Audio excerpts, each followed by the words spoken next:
আজকে যে নাটকটি দেখবেন সেটি বিশ্বনন্দিত নাট্যকার ইউজিন অনিল। তিনি জগৎ বিখ্যাত নাট্যকার, যে অর্থে আমরা শেক্সপিয়ারকে জগৎ বিখ্যাত বলি, বার্নার্ড শোকে জগৎ বিখ্যাত বলি। ইউজিন অনিলের জীবন ঘাত প্রতিঘাত প্রচুর ছিল, সুখের জীবন ছিল না। বেঁচে ছিলেন মাত্র ৬৫ বছর, কিন্তু এর মধ্যে তিনি নোবেল পুরস্কার পেয়েছেন, পুলিৎজার পুরস্কার পেয়েছেন, আমেরিকার টনি অ্যাওয়ার্ড পেয়েছেন, সব পুরস্কারই পেয়েছেন। প্রিয় দর্শক, আপনারা দেখবেন তাতে কিন্তু ইউজিন অনিলের ব্যক্তিগত জীবনের প্রতিচ্ছায়া পরিষ্কারভাবে ফুটে উঠেছে। এখানেও একটু অসুখী সংসার, মা বাবা পুত্র এদেরকে নিয়ে একটি সংসার, যেখানে শান্তি নেই, এক একজনের এক একটা দোষ। আজকে যে নাটকটি দি long days journey into night, যেটির রূপান্তর আমরা দেখব, সেটিও অনেক বড় নাটক, কিন্তু প্রয়োজনে সময় আমাদের সীমিত, টেলিভিশনে এতক্ষণ ধরে নাটক দেখানো যায় না, কাজে নাটকটিকে নির্দয়ভাবে অনেক জায়গাতে হয়তো সম্পাদনা করতে হয়েছে। তার একটি নাটক আছে আইসম্যান কামেথ। এটি দীর্ঘ নাটক। আমি বিলেতে যখন যাই তখন আমার বয়স বেশ কম, কিন্তু তখন ইংল্যান্ডে দুবার করে ইন্টারভেল, ওই যে বলে না বিরতি, একটা ৭টা সাড়ে ৭টা, ওরা কিন্তু খাওয়া দাওয়ার পরে নাটক দেখতে যায়।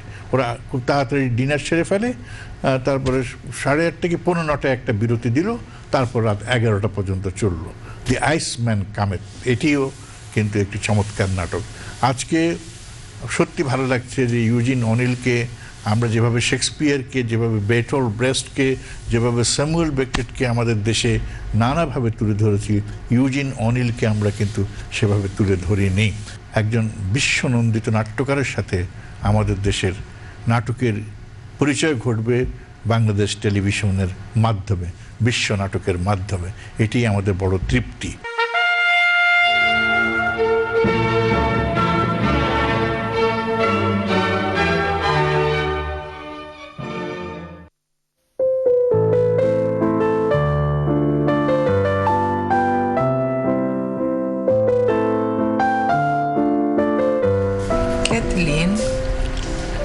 আমারটাও নিয়ে যাও।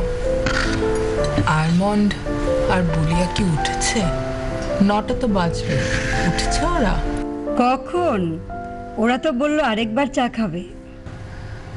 কাগজ পড়া শেষ হলে তুমিও নিশ্চয় আরো একবার চা নেবে। শোনো, ওদেরকে বলো দ্বিতীয়বারের চাটা এখানে এসে খেতে। ওদেরকে বলবে ওদের বাবা বলেছে একসঙ্গে বসে আমরা দ্বিতীয়বারের চাটা খেতে চাই। যাও।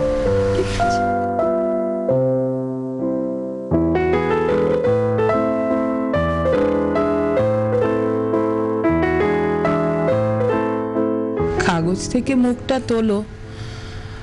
কাগজে এমন কোনো ভয়ঙ্কর খবর আর নেই যা দেখতে তুমি মুগ্ধ হয়ে দেখবে। সব ভয়ঙ্কর খবরগুলো কেমন শান্ত হয়ে গেছে, দেখছো না?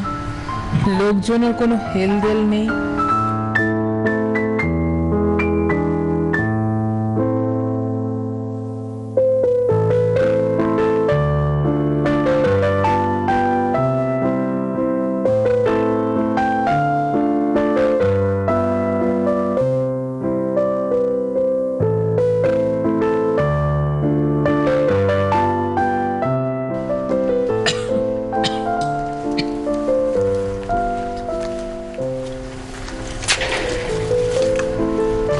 ঠিক বুঝতে পারছিলাম যে দক্ষিণের জানালাটা খোলা নেই,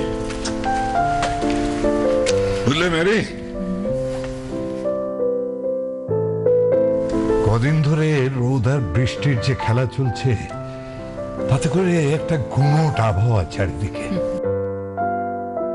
আজকে সকালের যে তীব্র রোদটা, তাতে করে মনে হচ্ছে সারাটা দিন খুব ভালো যাবে না।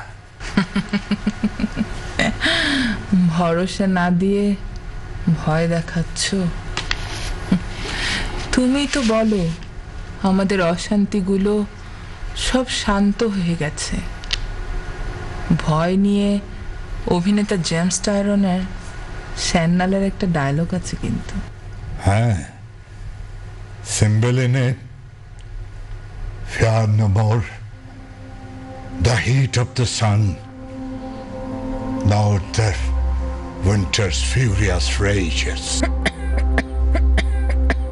ভয় পেও না কো রোদের তীব্রতাকে, ভয় পেও না কো শীতের হিমেল হাওয়াকে।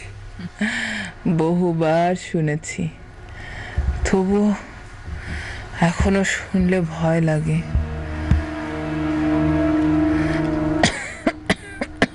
তোমার কি আবার শ্বাসের টান উঠলো নাকি? কাশছো কেন? রাতে কি ঘুমের ওষুধ বেশি খেয়ে ফেলেছিলে? ব্যঙ্গের হাসি হাসছো কেন? এই দরদ মাখা কথাগুলো না পূরণ হয়ে গেছে।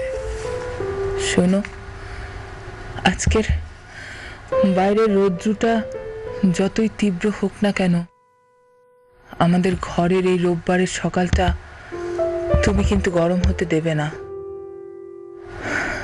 বুলিয়া আর অ্যানমন আমাদের সাথে চা খেতে আসতে চেয়েছে।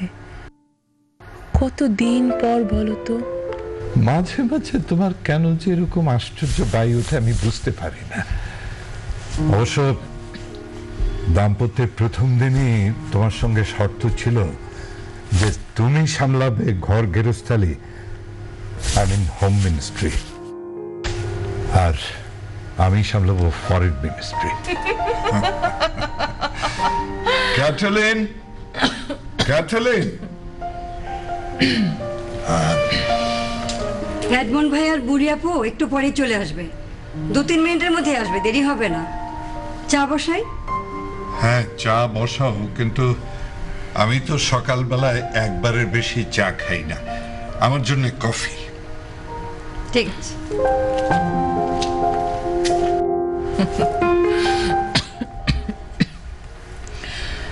সকাল থেকেই বাকিদের থেকে আলাদা হবার টান উঠেছে না?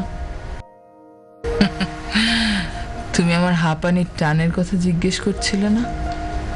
তোমার কিন্তু সবার থেকে আলাদা হবার একটা টান ওঠে। ওঠে তো ম্যারি। আমার কি এখনো বিশ্বাস করতে হবে যে আমার কিসে জোর আর আমার কিসে দুর্বলতা সেটা তুমি এখনো জানো না? সত্যি ধরতে পারোনি? বা এখন তো স্বীকার করবে মা, বাবা অকারণে অসময়ে রিটায়ার করলে। বাবার এখনো ঈর্ষণীয় স্মৃতিশক্তি, চমৎকার উচ্চারণ। নাট্য অভিধানে বাবার নামের পাশে সঠিকভাবে সেটা লেখা আছে। বাবার অভিনীত নাটকের দর্শকরা এখনো মনে করেন বাবা অকারণে অসময়ে রিটায়ার না করে আধুনিক নাট্য অভিনয়ে সে স্মরণীয় ভূমিকা রাখতে পারতেন। ভাইয়া কিন্তু ওর খবরের কাগজে সানডে সাপ্লিমেন্টের দায়িত্বে, বিরাট ব্যস্ততা। তারপরও দেখো, তোমার জন্য ও অভিধান ঘাটাঘাটি করার সময় ঠিকই বের করে নিয়েছে।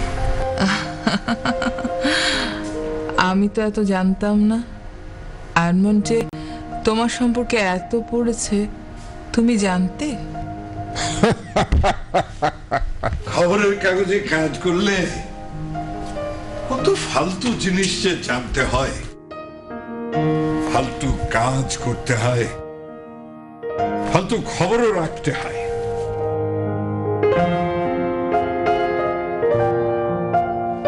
ম্যারি,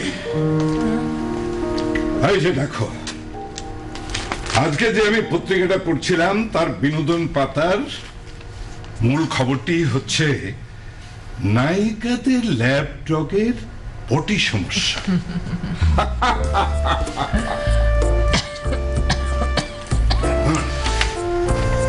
তুমি তো একজন সাংবাদিক, তাহলে গত 15 বছর আগে স্বেচ্ছা নির্বাসিত রিটায়ার্ড বিস্তৃত প্রায় অভিনেতার তথ্য খুঁজতে তুমি অভিধান ঘাটাঘাটি করছো কেন? বুঝতে পারছি কি কারণে তোমার পত্রিকাটা আস্তে আস্তে নিচে নেমে যাচ্ছে। মা, বাবার এমন ভুল ফোটানো টিপ্পনের অভ্যেসটা এখন বন্ধ করা উচিত। বাবা নিশ্চয়ই জানেন পত্রিকার অবস্থা এখন কি। গত 3 মাস ধরে পুরো স্যালারি হচ্ছে, তবুও বাবা আমাদেরকে সবসময় ছোট করতে চান। বলিয়া তুমি হঠাৎ কি শুরু করলে? সভ্যতার শিষ্টাচারের সীমা ডিঙোচ্ছ কেন? ডিঙোছি না তো, আমি তো জানি বাবা হিসেবে সীমা ডিঙানোর অধিকার শুধু তোমারই আছে। ভুলিয়া থামো, হচ্ছে কি সব? থামো বলছি। কেন থামবো মা, কেন থামবো? বাবার মুখোমুখি হবার সুযোগ তো কখনোই হয়নি। যখনই হবে তখনই আমি এই একই কথাই বলবো যে বাবা আমাদেরকে কখনোই সহ্য করতে পারে না, কখনো করেও নেই। বাবা আমাদেরকে সবসময় ছোট করতে চায়, সবসময় অবজ্ঞা করতে চায়, বুঝিয়ে দিতে চায় তার সন্তান হবার যোগ্যতা আমাদের নেই। তাই এই অযোগ্য সন্তানদের প্রতি তার কর্তব্যেরও দরকার নেই। বলিয়া এর আগে তোমার সঙ্গে আমার যতবার দেখা হয়েছে ততবার এই কথাগুলোই তুমি আমাকে বলেছ। কোন কর্তব্যের কথা বলছো বলো তো?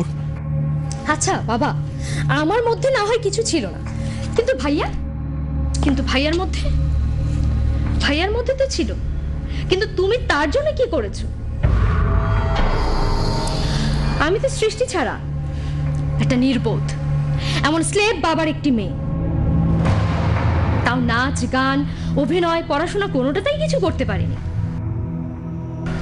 কিন্তু বাবা তুমি আমার বিয়ের বিষয়টাও তুমি আমাকে বা তোমার মাকে তোমার বিয়ের ব্যাপারে মাথা গলাতে দাওনি। তুমি তোমার নিজের ইচ্ছেতে একটা বাচাল বাউন্ডুলে মুখে মুখে হাতি ঘোড়া মারা অপদার্থ একটি ছেলেকে বিয়ে করেছিলে। হঠাৎ ফিরেও এলে। তোমাকে বাধা দিতে গেলে কোনো লাভ হতো না। বাধা দাওনি কারণ তখন তুমি সেলিব্রিটি, কত নাম ডাক তোমার, কাগজে ছবি, শেক্সপিয়ারের নাটক, যেটা তুমি ছাড়া নাকি কেউ করতেই পারে না। একবার বাড়ি ফিরতে 2-3 মাস পর তুমি বাধা দেবে কি বাবা? তুমি তো বেঁচে গেলে তুমি মেয়ের প্রতি কোনো দায়িত্ব কর্তব্য তোমার দরকারই ছিল না।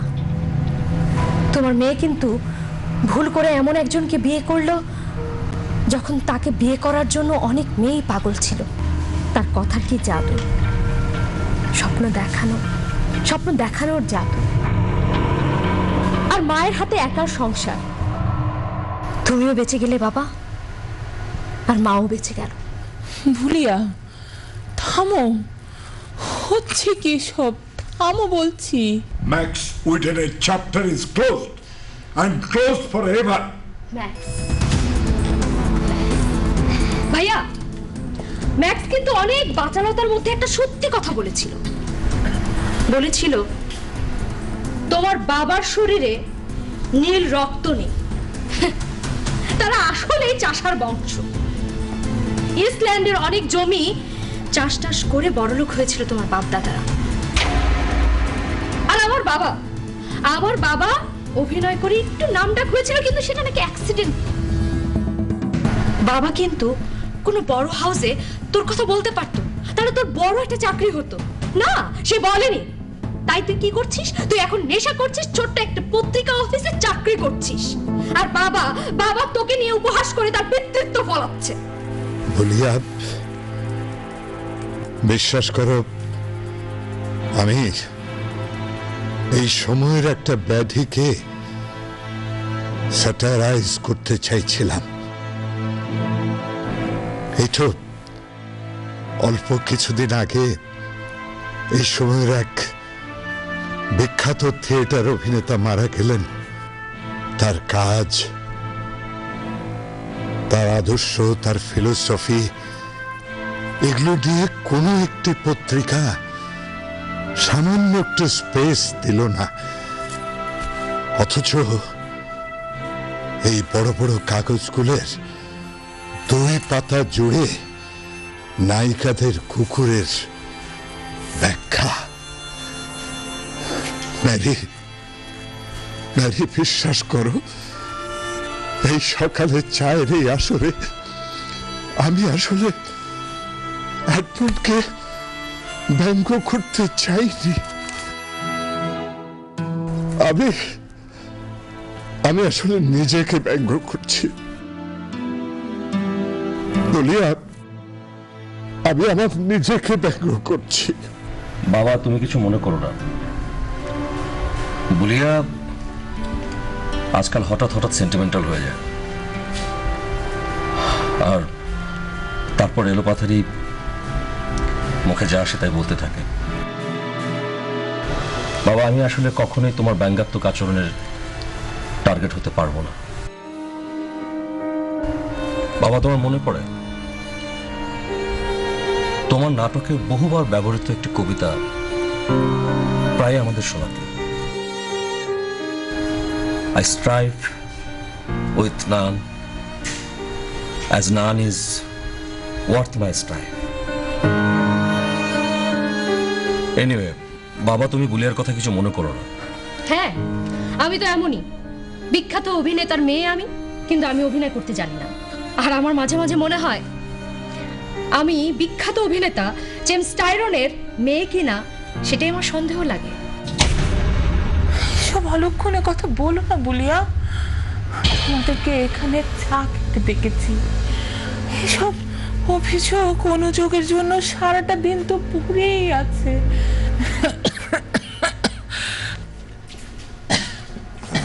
ও থ্যাংক ইউ।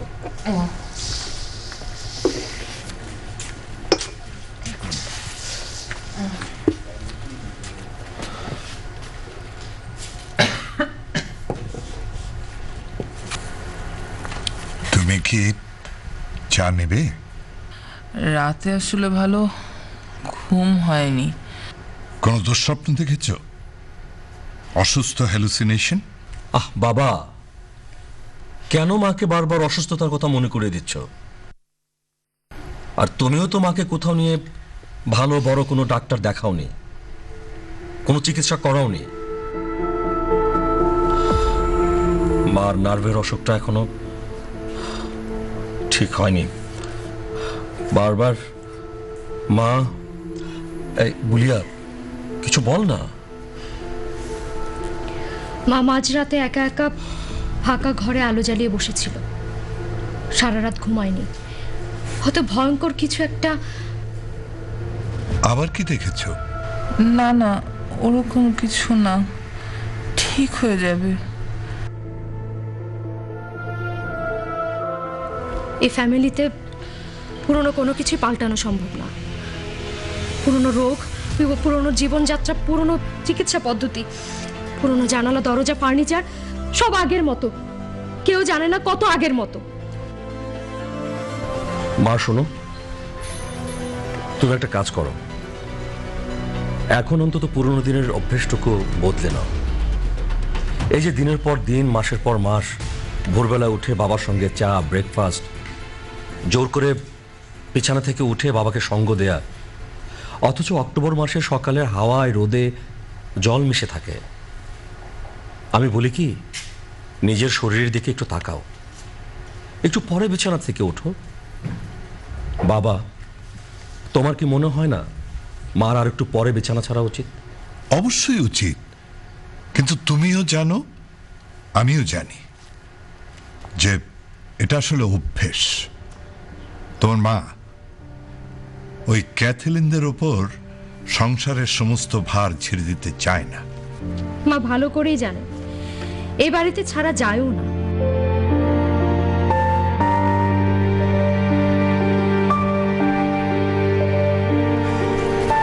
হ্যাঁ রে বুলিয়া, ঠিক। এতদিনে এই বাড়িটাই ছাড়া গেল না। 3.5 বিঘার সবটা জুড়ে শত বছরের স্মৃতি নিয়ে আপন আনন্দে বেড়ে উঠছে ঝোপ জঙ্গল।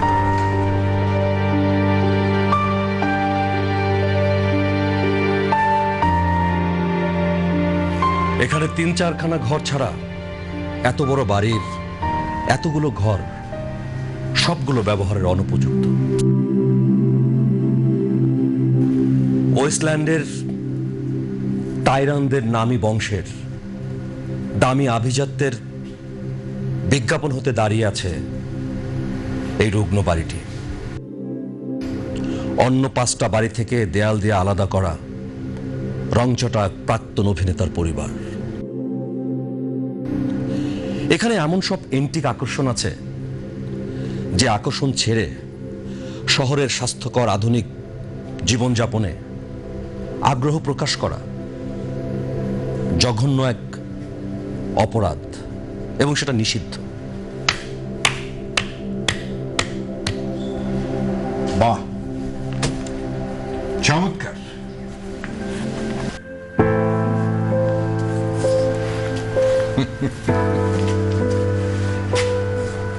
বাহ, কি চমৎকার কথা বলো তুমি এডমন্ড। কবিতাটা ছাড়লে কেন?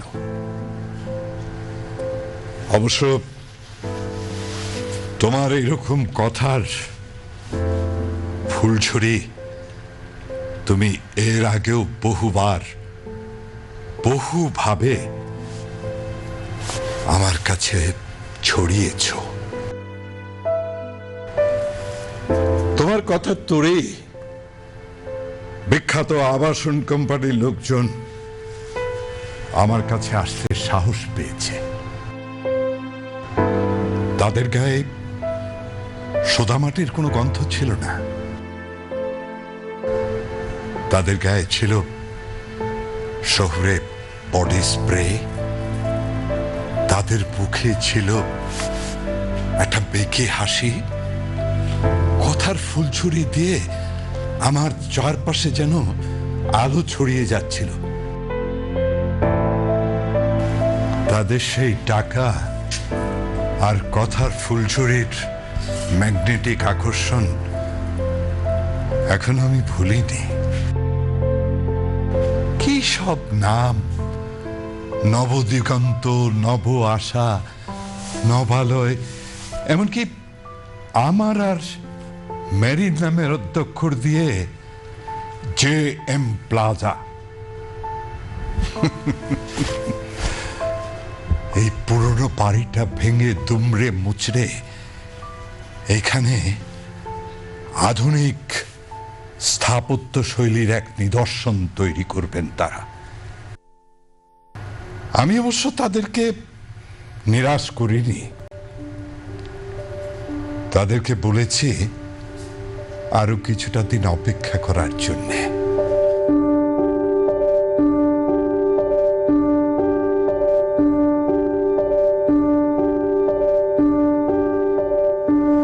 আমাদের দুজনের মধ্যে একজন আগে চলে গেলেই তোমাদের সবকিছু হয়ে যাবে। আমি যদি আগে চলে যাই তাহলে তোমরা তোমাদের মাকে নিয়ে সুইজারল্যান্ডের কোনো বড় হাসপাতাল থেকে চিকিৎসা করিয়ে আনবে। তাতে করে তোমার বাবার যে একগুয়েমি আর কিপটেমি তার কিছুটা হলেও প্রায়শ্চিত্ত হবে। আর তোমার মা যদি আগে চলে যায় তাহলে ওই আবাসন ব্যবসায়ীরা শহরতলিতে আমাকে 1 রুমের একটা ফ্ল্যাট দেবে। সেখানে যে 2-4 বছর বাঁচব তার সম্পূর্ণ খরচ তারাই বহন করবে। আর যখন মরে যাব তার জন্য ইভেন্ট ম্যানেজমেন্ট কোম্পানিকে বলা আছে, সেটার খরচও বহন করবে তারাই। সেখানে গির্জার খরচ, ফুল, খাটিয়া, বাজনা এবং মিডিয়ার জন্য যে সমস্ত খরচপাতি হবে সবকিছু তারাই বহন করবে। আর তোমরা 2 ভাই বোন অত্যাধুনিক 2-2টো ফ্ল্যাট পাবে,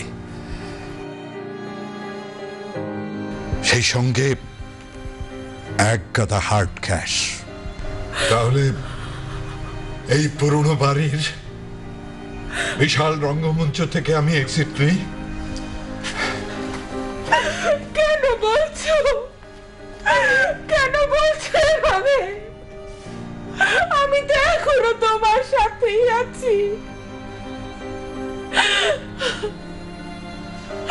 মিষ্টি মিষ্টি করে তেতো কথাগুলো কেন বারবার বলো? কেন বলো? তোমার ছেলে চাইছে এই প্রাচীন মানুষ দুটো বিদায় হোক। ব্যাস, এই ভয়টাই তো পেয়েছিলাম বুলিয়া। কেন আমাকে ডাকলি? আর ডাকবো না তোকে, আর ডাকবো না। এর পরের ইমোশনাল সংলাপগুলো তোমার জানা, বলতে পারিস মুখস্থ। ছেলেবেলায় বুলিয়া বেনি দুলে দুলে হাঁটতো আর বলতো, জীর্ণ পুরাতন যাক ভেসে যাক। এবারের জীর্ণ পুরাতন কোনোদিনই ভেসে যাবে না মা। আমি জেনে গেছি, আমি বুঝে গেছি বুলিয়া আর আমার অদৃষ্ট এই 100 বছরের জীর্ণ পুরাতন বাড়ির সাথে বাধা পড়ে গেছে। এখান থেকে বেরোনোর কোনো উপায় নেই, নেই, ছিল না কোনোদিন। এখন প্রশ্ন করতে পারো কেন নেই? ওই যে নাটকের ভাষায়, if not asked I know, if ask me I know not. Yes,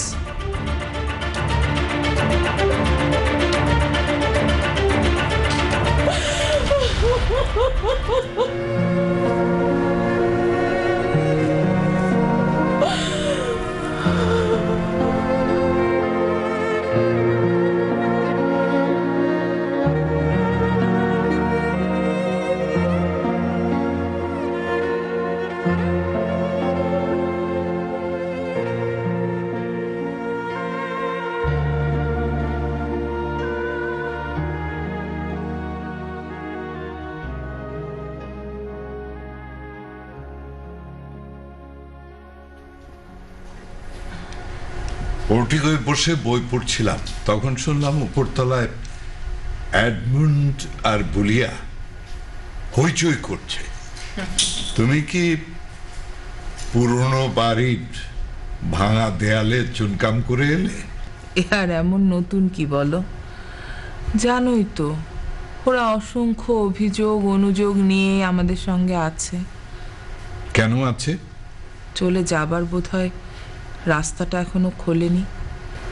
ওরা এই যুগের ছেলে মেয়ে, আমরা হয়তো ওদের চাওয়াটাকে ঠিক মতো সম্মান দিতে পারিনি।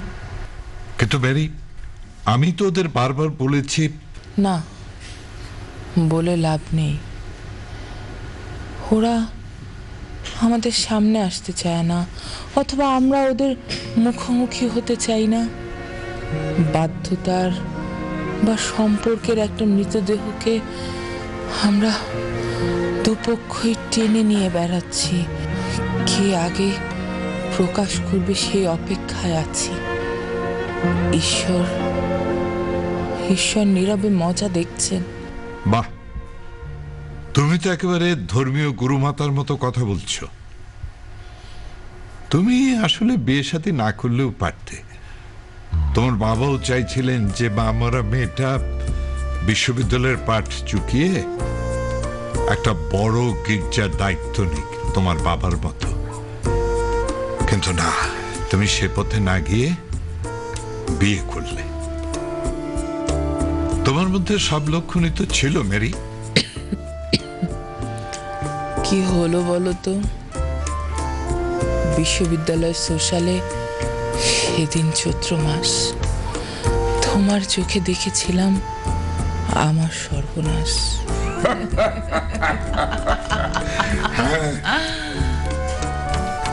আমি তখন 32, তুমি 22।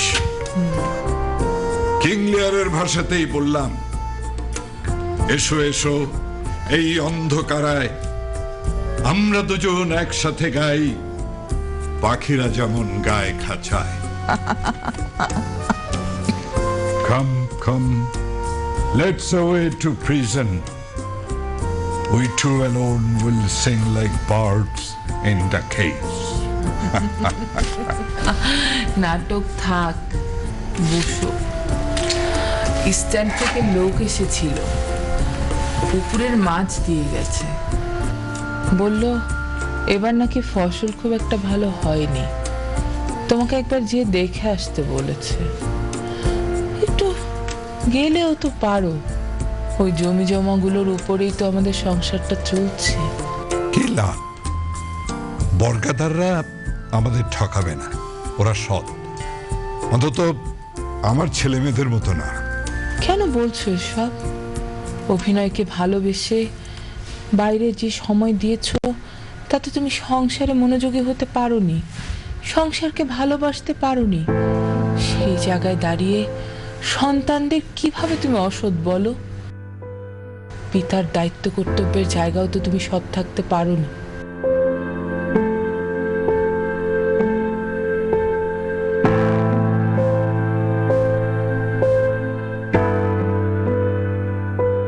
তোমাদের মা এই বাড়ির গুমট কাটাবার জন্যে একটা নাটকীয় মিলন সভার আয়োজন করেছে।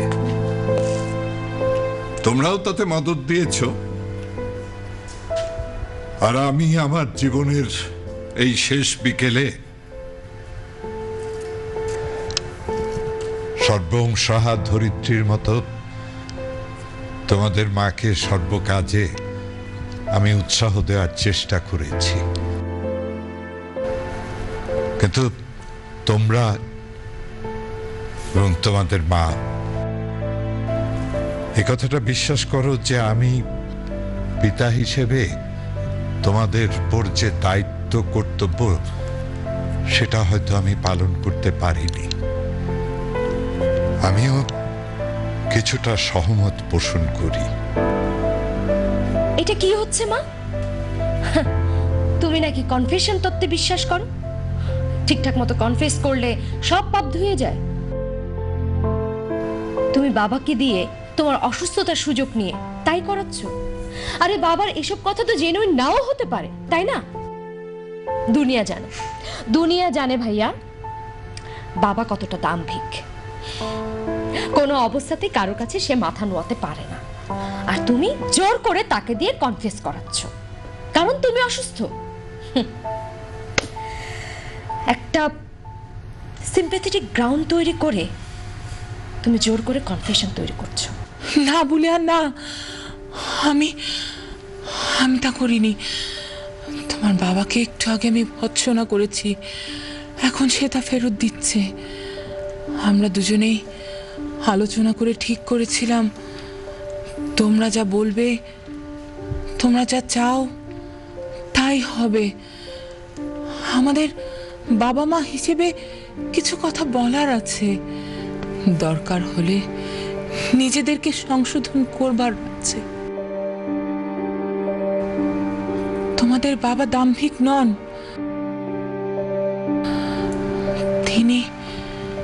তিনি কিছু দৃষ্টিভঙ্গি নিয়ে থাকেন, এই আর কি। বলো, তুমি বলো।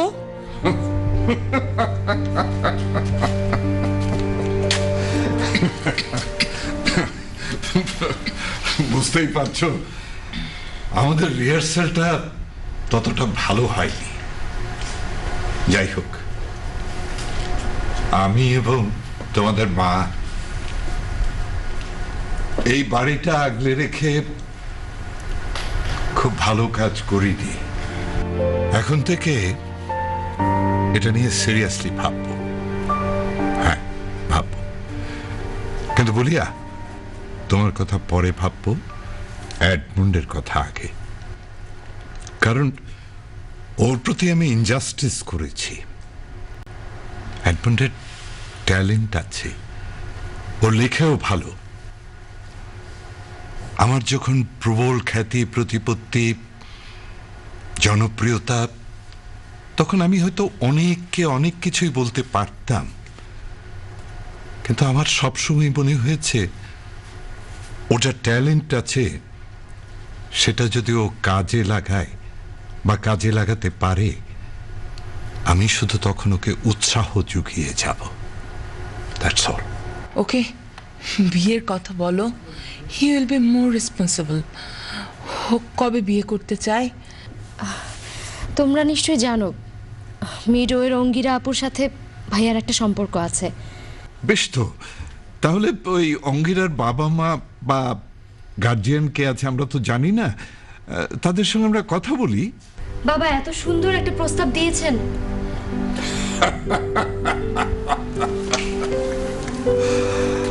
সব সম্পর্ক ত্যাগ করো না বন্ধু।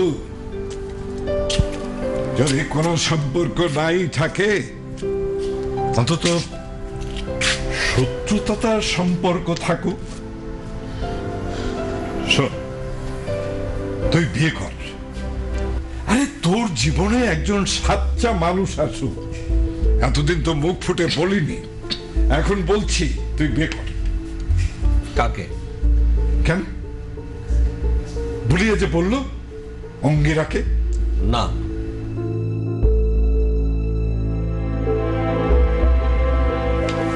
কেন? সেটা সম্ভব না। অঙ্গিরা বলেছে ফর্মাল বিয়ে ওর পক্ষে সম্ভব না। কেন নয়? আমরা এগোচ্ছি, আমাদের নিজস্ব একটা পরিচিতি আছে। তোমার বাবা রিটায়ার করেছেন, তাতে কি হয়েছে? তাকে এখনো পুরনো লোকেরা চেনেন। আমাদের জমি জমা বাড়ি ঘর সব আছে। মা, তুমি ভাইয়ার কথা একদম শুনবে না। অন্তত একটা বিয়ে ভালো মতো করে হোক। অঙ্গিরা আপু ভাইয়াকে অনেক ভালোবাসে, আমি জানি সেটা। আর অঙ্গিরা আপুর কোনো কিছুর অভাব নেই। অঙ্গিরা আপু তো ভাইয়াকে তার কোয়ার্টারেও যেতে বলেছে। ভাইয়ার ট্যালেন্টকে সে শ্রদ্ধা করে, তার দুর্ভাগ্যকে সে সিম্প্যাথি জানায়।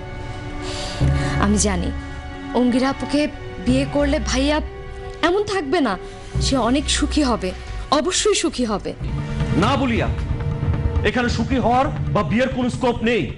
কেন নেই? আমাকে নিয়ে তো তোমাদের সমস্যা ছিল, আজকের পরে তো আর কোনো সমস্যা রইল না। রইল বাবা, রইল। তোমাকে নিয়ে সমস্যাটা রইল। আমাকে নিয়ে সমস্যা? কিসের সমস্যা? ভাইয়া, ভাইয়া তুই ঘরে চল, তুই অসুস্থ। কিসের অসুস্থ তুমি এখন? তুমি তো এতক্ষণ সুস্থভাবেই কথা বলছিলে। বলো, কিসের অসুস্থতা তোমার? আমাকে নিয়ে তোমার কি সমস্যা বলো, বলে যাও। আমি পড়েছি বাবা, আমি সব পড়েছি। তখন তোমার খ্যাতি তুঙ্গে, তখনকার সবগুলো পত্রিকা জুড়ে তোমার স্ক্যান্ডালের খবর। বাবা, আমি তোমাকে জানার জন্য শুধু নাট্য অভিধান পড়িনি, আমি তখনকার সব পত্রিকা পড়েছি, সব। এবং সব পত্রিকা জুড়ে শুধু তোমার ছবি, তোমার স্ক্যান্ডালের খবর। চুপ করো, চুপ করো।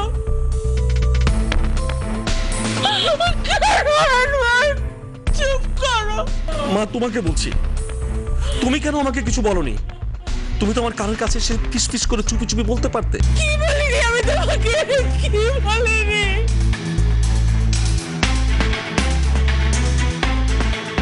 বলনি যে আমি তোমার সন্তান নই, বলনি যে আমি তখন বাবার ছায়া সঙ্গিনীর ছেলে। বাবার অবৈধ সন্তান প্রসবকালে তার মৃত্যু হয়েছে।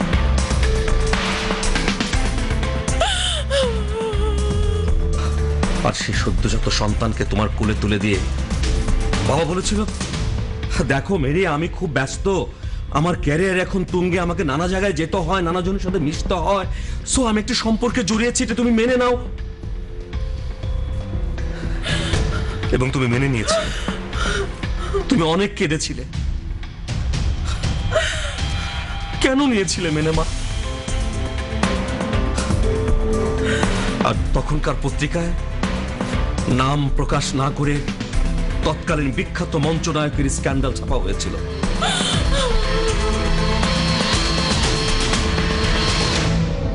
আর বাবা, আমি খুব সরি, ভীষণ সরি। কি দরকার ছিল? আমরা তো ভালোই চলছিলাম। এই সেন্টিমেন্টাল মেলোড্রামাটা তুমি কেন করলে? কাচের ঘরে বসে ঢিল ছোড়া উচিত হয়নি বাবা তোমার।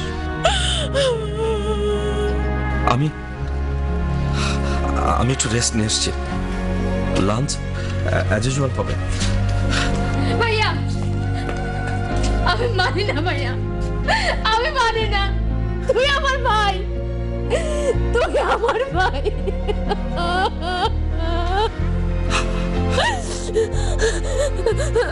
ভাইয়া, তুই একটা কাজ কর, তুই অঙ্কিতা আপুর কাছে চলে যা, ওখানে অনেক ভালো থাকবি, ওখানে অনেক ভালো থাকবি। ওরা আমাদের ফর্মাল বিয়েটা মেনে নেবে না। আমি বাবার যে নায়িকার সন্তান, সেই নায়িকা ঘটনাচক্রে অঙ্গিরার ছোট খাল।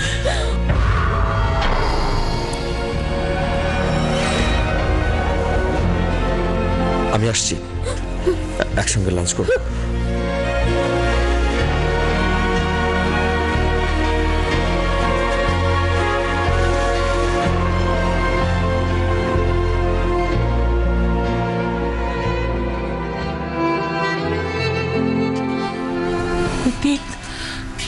আমাদের পিছু ছাড়বে না, কিছুতেই ছাড়বে না।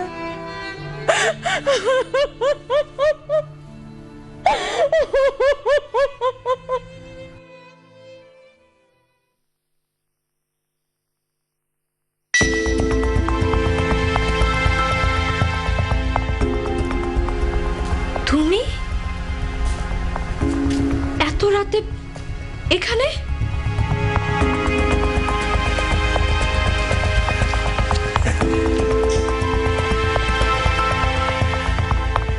ঘরে গিয়ে দেখলাম যে তুমি নেই, তাই আমি বাগানে ছিলাম বৃষ্টির জন্য। তো এখানে কি মনে করে? 4 বছর পর কোন ধান্দায় এখানে এসেছো? নাকি জেনে গেছো আর মাত্র কয়েক ঘন্টা পর কাল ভোর হলে এই বাড়িটা বিক্রি হয়ে যাচ্ছে? যেহেতু সেপারেশন এখনো হয়নি, তাই বাড়ি বিক্রির টাকার ভাগ নিতে এসেছো? আবার একটা ব্যর্থ ফিল্ম তৈরি আশায় ফাও পাওয়ার টাকাটা অপব্যয় করতে এসেছো? কি হলো, উত্তর দিচ্ছ না কেন? ও হ্যাঁ, সব মিলিয়ে তো গোটা এই 5 প্রশ্ন তুমি আমায় করলে, তা সব প্রশ্নের উত্তর কি তুমি একেবারেই চাচ্ছ বুলিয়া দেবী? হ্যাঁ, তোমার সাথে রঙ্গ তামাশার করার কোনো ইচ্ছে আমার নেই, রুচিও নেই। তুমি জাস্ট একটা প্রশ্নের উত্তর দাও, একটা প্রশ্ন। ম্যাক্স, তুমি এখানে উটকো এবং অবাঞ্ছিত একজন মানুষ। তোমাকে এখানে কেউ চাইছে না। তুমি জাস্ট আমাকে একটা কথার উত্তর দাও, তুমি এখান থেকে এখনই যাবে কি না? হ্যাঁ কিংবা না? না, কোনো কথার কারসাজি না। 4 বছর পরে ফিরে এলেও কোনো কথার মারপ্যাচ এখানে চলবে না। শুধুমাত্র একটা প্রশ্নের উত্তর দাও, তুমি এখান থেকে যাবে কি না?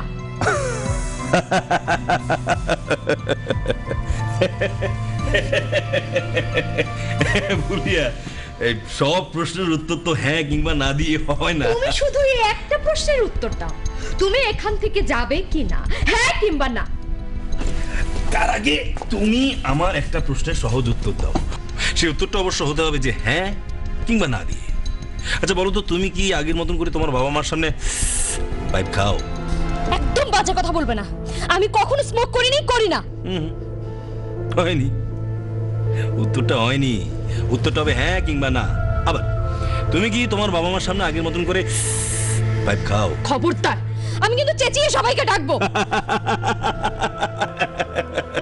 সেই কারণেই তো বললাম যে সব প্রশ্নের উত্তর হ্যাঁ কিংবা না দিয়ে হয় না বুলিয়া দেবী।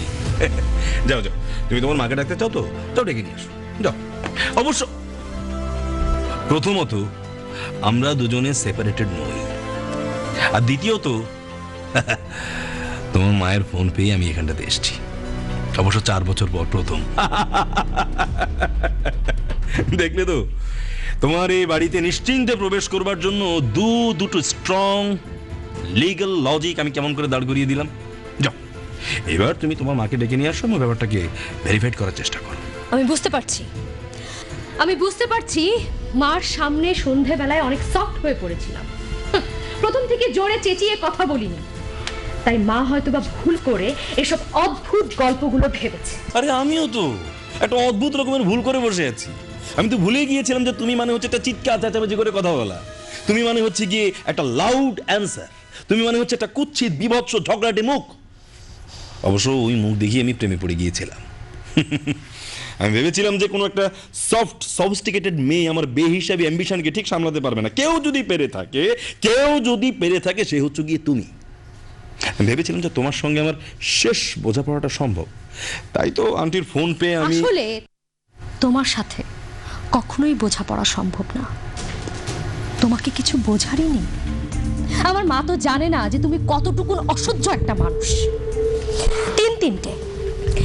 তিনটে সিনেমা তৈরির জন্য তুমি বাপ দাদার $20 লাখ ফুকে দিয়েছো, আমার কোনো বাধা মানুনি। আর এখন 4 নাম্বার পাগলামের জন্য টাকার গন্ধ পেয়ে ছুটে এসেছো। বাবা বাবা বাবা, আমার জন্য কেন? তুমি এই পৃথিবীর কারো জন্য কোনো আগ্রহ রাখো না।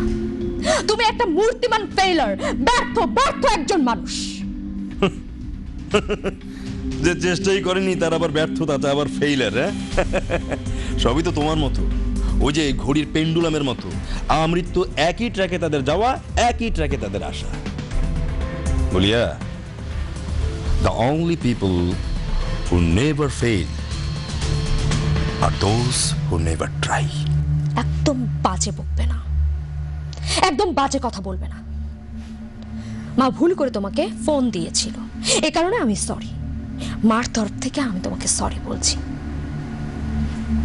কিন্তু তোমার মতো একটা হেরে যাওয়া মানুষের সাথে আমার কোনো ধরনের কোনো বোঝাপড়া নেই। তুমি একটা হেরে যাওয়া মানুষ। কিছু কিছু হার আছে যা জেতার চেয়ে অনেক।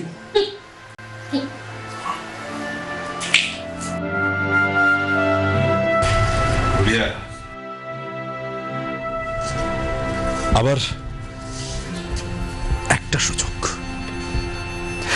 একটা সুযোগ যদি আমি পাই, তাহলে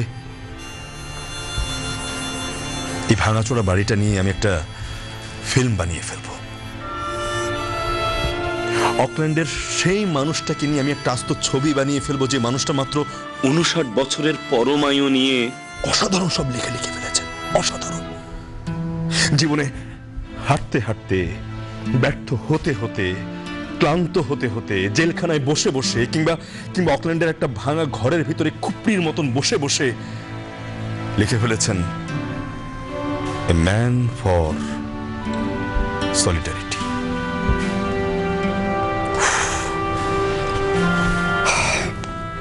অন্য কোনো দেশ হলে না, নোবেল প্রাইজ তার জন্য বাধা ছিল। তুমি কি থামবে? বলিয়া,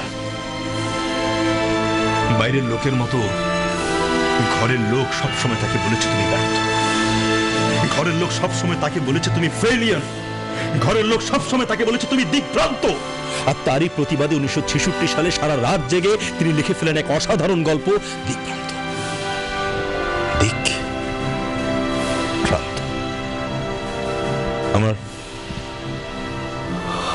আমার ফিল্মের নাম আমি দিব দিকভ্রান্ত।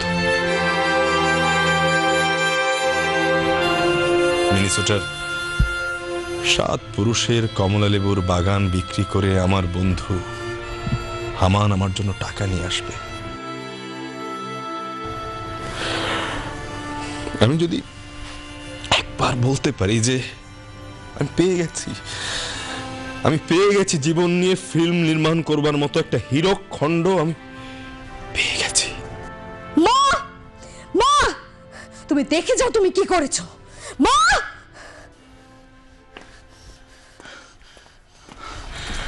ম্যাক্স, তুমি কখন এসেছো? মা, তুমি ওকে কেন ডেকেছো? এই 4 বছর পরে কেন তুমি ওকে ডাকলে? দেখো, এই চিৎকার চেঁচামেচি, তুমি এখন বুঝতে পারছো তো ওর সাথে আমার কখনোই বোঝাপড়া হবে না, কোনোদিন হতে পারে না। আমি চাই না ও এখন এই বাড়িতে থাকুক। ও কেন এসে ঢুকলো? ও এখন এই মুহূর্তে এই বাড়ি থেকে চলে যাবে। আহা বুলি, তুমি কিন্তু একটু বাড়াবাড়ি করছো। ম্যাক্স যখন এত রাত্রে এসেছে, নিশ্চয়ই কোনো কারণ আছে। হ্যাঁ, আমি শুনলাম আপনারা নাকি এই বাড়িটা বিক্রির কথা ভাবছেন। ঠিকই শুনেছ ম্যাক্স। আমাদের সারা জীবনের যতটুকু পাপ, যেটুকু বা পুণ্য করেছি, তার সবটুকু এই বাড়িতে। মালিকানা আজ রাতেই শেষ হবে আমাদের। কেন? আপনারা কি বাড়ি বিক্রির ভাবনাটা ফাইনালি নিয়ে ফেলেছেন? ব্যাপারটা কি একটু অন্যভাবে ভাবা যেত না? কিসের অন্যভাবে?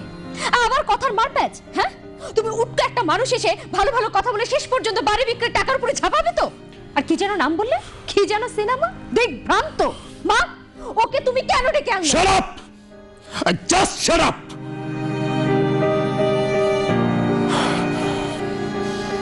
তুমি হয়তো জানোই না আমি উল্টো কথা বলবার জন্য এখানে এসেছি।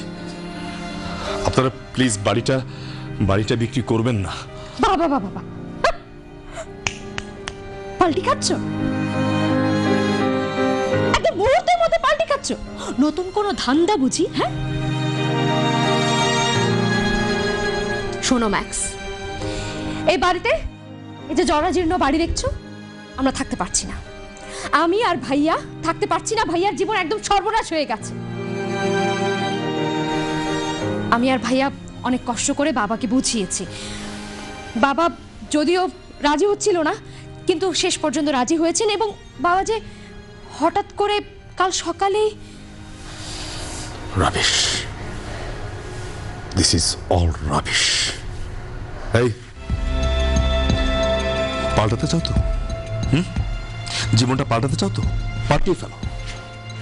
যদিও জানি এর জন্য যোগ্যতা, ক্ষমতা, ধক কোনোটাই তোমাদের নেই, এত সহজ না। But what is the wrong with this বাড়ি? তোমরা কেউ বুঝতে পারছো না কেন তোমাদের শেকড়টা ছিঁড়ে যাবে? তোমরা কেন কেউ বুঝতে পারছো না যে তোমরা সবাই বিচ্ছিন্ন হয়ে যাবে? বুঝতে পারছো না? আমি জানি আমার এত সব কথা বলা সাজে না, তারপরও Edmund, Edmund, Edmund, max, Edmund ভাই, তুমি তো কিছু বলো। তুমি তো ক্যাম্পাসে আমাদের লিডার ছিলে। তুমি এসছো? আমার তো মনে হচ্ছে স্বয়ং ঈশ্বর তোমাকে আমাদের এখানে পাঠিয়েছে। তোমরা শুনেছ? অঙ্কিতা আমাকে ফোন করেছিল। ও আমাকে বলেছে আমাদের সম্পর্ক শেষ হয়ে যায়নি, হতে পারে না। ও ফিরে আসবে, কাল সকালে ও ফিরে আসবে। ও আমাকে এও বলেছে ওয়েট টিল মর্নিং। আর এদিকে ম্যাক্স এলো আমাদের এই ধ্বংস থেকে রক্ষা করতে।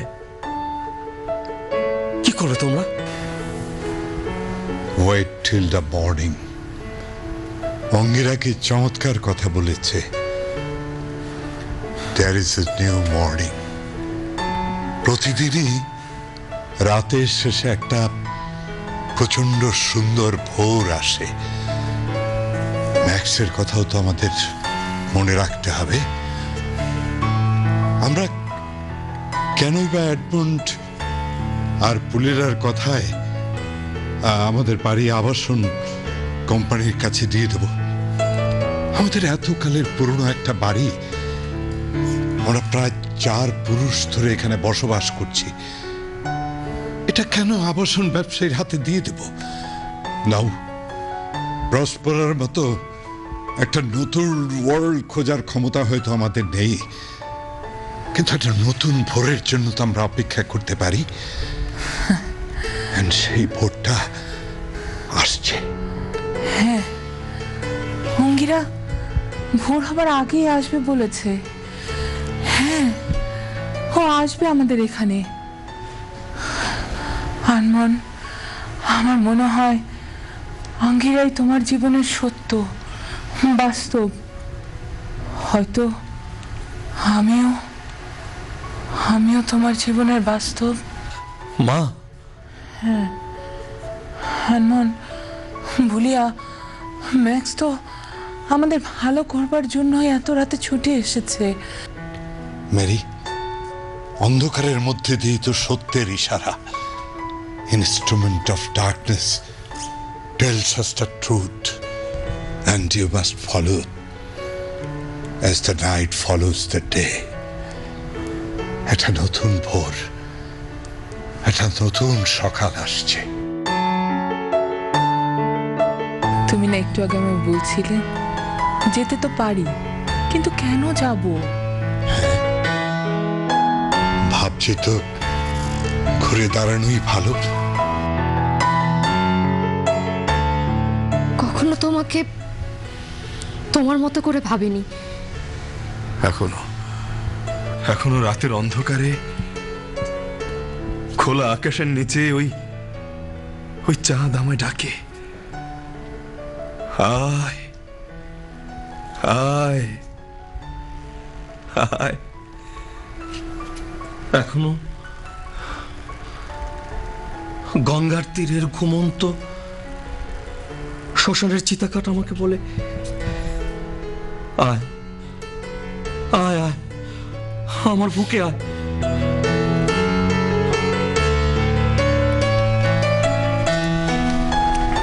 যাব, কিন্তু এখনই যাব না। তোমাদের সবাইকে সঙ্গে নিয়ে যাব,